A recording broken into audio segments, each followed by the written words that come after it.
Avec nous, cette fois autour du plateau et cette fois face à vous, Pascal Mélan, l'une des voix, qu'est-ce qu'il faut dire, discordantes, dissonantes face à la vaccination.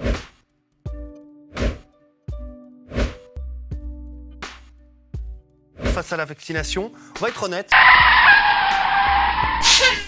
Face à la vaccination, on va être honnête, honnête. Face à la vaccination, on va être honnête.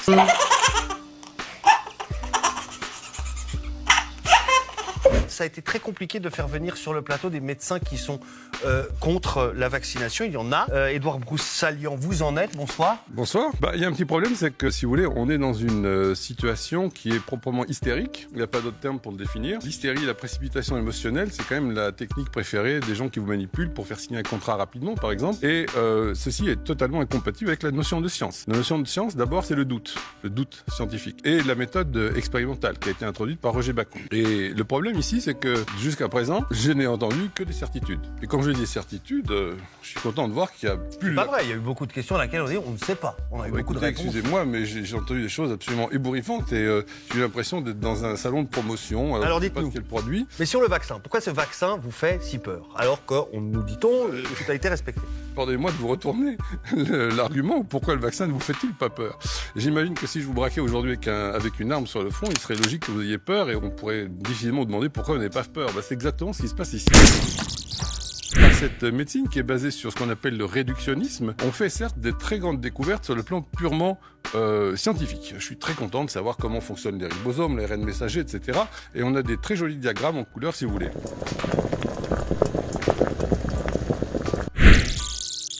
Vous êtes en train de nous expliquer que l'être humain est trop compliqué pour être compris et que donc on ne peut pas proposer de thérapie efficace, on ne peut rien faire. Les thérapies sont toujours basées sur des théories. Ils sont forcément fausses.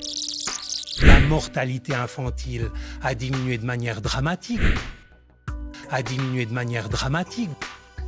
Maintenant, venons-en à l'avenir du RNA après une injection. L'ARN est une molécule extrêmement fragile. C'est pour ça que beaucoup de gens ne croyaient pas qu'elle serait utilisable pour obtenir un résultat désirable.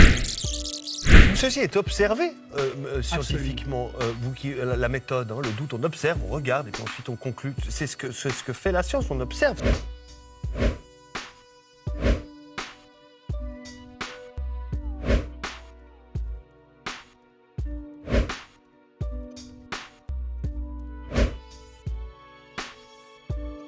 Tout ceci est observé scientifiquement.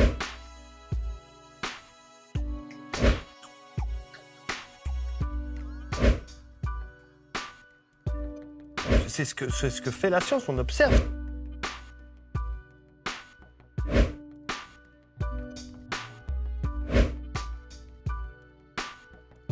Face à la vaccination, on va être honnête.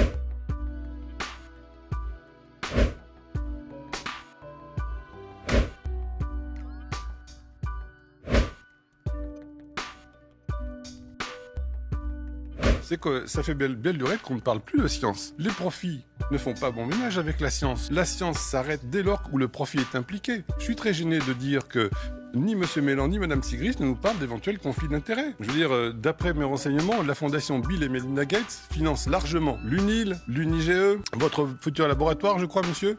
Et pourquoi on ne nous en parle pas? Pour votre information, je suis retraité, je n'ai pas de laboratoire. Je suis retraité.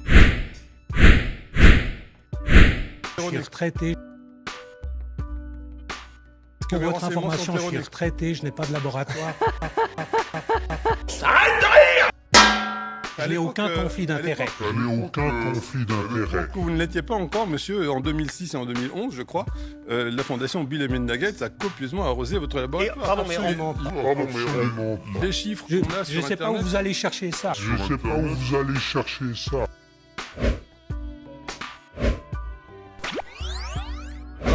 J'ai absolument pas eu ce genre de succès. Ça.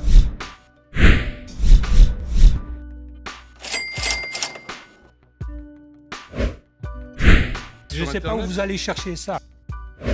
Je n'ai aucun conflit d'intérêt. Je ne sais pas où vous allez chercher ça. Je ne sais pas où vous allez chercher ça. Je n'ai aucun conflit d'intérêt. Face à la vaccination, on va être honnête. 53 620 070 $. Je n'ai aucun conflit d'intérêt. Je n'ai aucun conflit d'intérêt. Tu te fous de ma gueule ou quoi? Celle-là, tu l'as bien méritée. Là aussi, il serait intéressant de savoir dans quelles conditions les gens sont testés avec des PCR. On ne vous parle jamais du nombre de cycles d'amplification. C'est un outil. Si, on en parle, on en a beaucoup parlé. Si, on en parle, on en a beaucoup parlé. Il faut être factuel. C'est la raison pour laquelle l'OMS vient de recommander qu'on diminue le nombre de cycles d'amplification.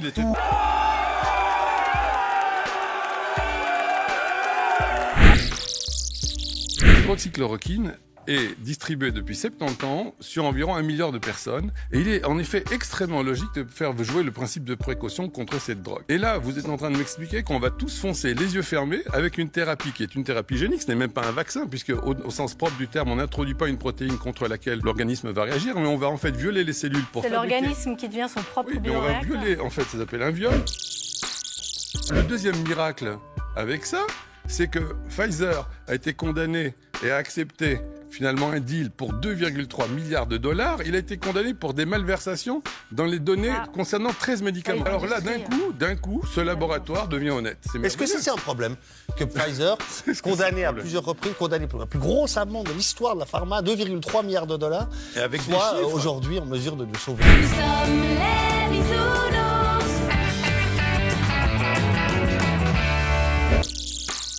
L'immense majorité de la communauté scientifique est d'accord, dit blanc. Quelques médecins ultra minoritaires disent noir. Pourquoi est-ce que cette ultra minorité aurait raison face à la communauté scientifique dans son ensemble? Du moment qu'il y a une majorité qui pense, on a raison. Non, mais c'est le principe de la science. La science, on avance comme ça. On établit un consensus scientifique et puis il y a toujours une ou deux personnes qui ne sont pas d'accord, mais voilà. Ça ne se passe pas du tout comme ça en science, justement. C'est exactement le contraire. C'est-à-dire qu'en science, il y a un type qui a compris que les autres ont faux et qui va défendre contre vent et marée son idée parce qu'il va percevoir les choses de manière exactement différente. Est-ce que les patients qui vont être injectés aujourd'hui sont prévenus qu'ils participent à une immense expérimentation mondiale à ciel ouvert? Oui, ils le sont. Ils le sont. On est en phase 4, c'est une phase d'expérimentation et de commercialisation. La phase 3 se termine fin 22. C'est-à-dire qu'en fait, toutes les personnes qu'on injecte, à qui on n'explique pas qu'ils sont en train de participer à une expérimentation, toutes ces personnes, on le fait en violation des protocoles. Alors de Nuremberg, ça fait longtemps qu'on n'a plus rien à foutre, mais en plus du protocole de Vieno, que la France a signé, je crois, en 2012 et la Suisse en 2008. Swissmedic a autorisé la mise sur le marché des 2 vaccins sur la base du cycle complet de la phase 1, phase 2, phase 3, phase 4. Je ne sais pas où vous allez chercher ça. Bah oui, mais sauf qu'elle se termine en 22. Vous n'êtes pas renseigné. Regardez, si vous lisez l'étude de Pfizer, elle commence déjà à être largement contestée. Parce que pour l'instant, les décisions prises sur le marché qu'on peut prendre sont exclusivement avec les données fournies par Pfizer. Point à la ligne. C'est-à-dire que c'est le commerçant seul qui nous donne ce qu'il veut nous laisser voir. Alors vous avez raison dans une certaine manière parce que c'est une autorisation d'urgence. Et c'est ce qui fait qu'il y a une autorisation d'utilisation déjà avant la fin de l'étude. On reste donc dans un processus purement expérimental illégal, c'est tout. On nous présente le vaccin comme le Messie. Je veux dire, excusez-moi de vous dire que aux meilleures nouvelles, si on en croit le laboratoire Pfizer, le vaccin ne servira qu'à peut-être limiter les formes graves. Or, quand on attrape le corona, eh bien, la létalité, aux dernières nouvelles, est de 0,5%. Vous avez 1,5% de chance d'en mourir. Bon, je crois que... Juste une chose, allez discuter avec les gens qui travaillent dans les soins intensifs de nos différents hôpitaux. Bien justement, c'est fait. Vous savez combien on a de patients qui meurent dans le canton de Vaud? Aujourd'hui, là, à l'heure actuelle, on est en Covid positif. Et encore par charité. Mais les chiffres de la mortalité sont publiés par tous les cantons. D'accord, mais ça représente 15 personnes par semaine. Est-ce que vous pensez vraiment que tout ce cirque... À l'époque où on avait la peste de Justinien, on avait 30% de mortalité. C'est autre chose. Là, je ne conteste pas. Mais pour reprendre l'exemple de monsieur, en fait, il semblerait plutôt qu'il y avait un moustique dans la chambre à coucher, qu'on a foutu le feu à la maison. Enfin bref, Internet a une mémoire. Si vous avez oublié, nous, on classe tout.